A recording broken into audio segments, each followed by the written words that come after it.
ભગવાન વિષ્ણુ જગતના પાલનહાર છે. જ્યારે જ્યારે અધર્મ વધે છે ત્યારે તેઓ અવતાર ધારણ કરે છે.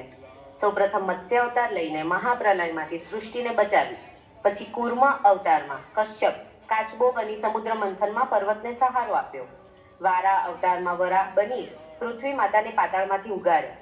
નરસિંહ અવતારમાં અડધા માનવ અડધા સિંહ બની હિરણ્યકશિપુનો નાશ કર્યો. વામન અવતારમાં નાનકડા બ્રાહ્મણ બની 3 પગથી રાજા બલિનો અહંકાર તોડ્યો. પરશુરામ અવતારમાં પરશુ ધારણ કરી દુષ્ટ રાજાઓનો વિનાશ કર્યો. શ્રી રામ અવતારમાં આદર્શ રાજા બની ધર્મ અને સત્યની સ્થાપના કરી. શ્રી કૃષ્ણ અવતારમાં પ્રેમ, ભક્તિ અને ભગવદ્ ગીતા દ્વારા જીવનનો ઉપદેશ આપ્યો. પછી બુદ્ધ અવતારમાં શાંતિ અને કરુણાનો માર્ગ બતાવ્યો. અને અંતે કલ્કી અવતાર આવશે, જે અધર્મનો નાશ કરીને ફરીથી ધર્મની સ્થાપના કરશે. આ 10 અવતાર આપણને શીખવે છે કે અંધકાર કેટલો પણ વધે, ઈશ્વરીય પ્રકાશ હંમેશા ફરી પ્રગટે છે.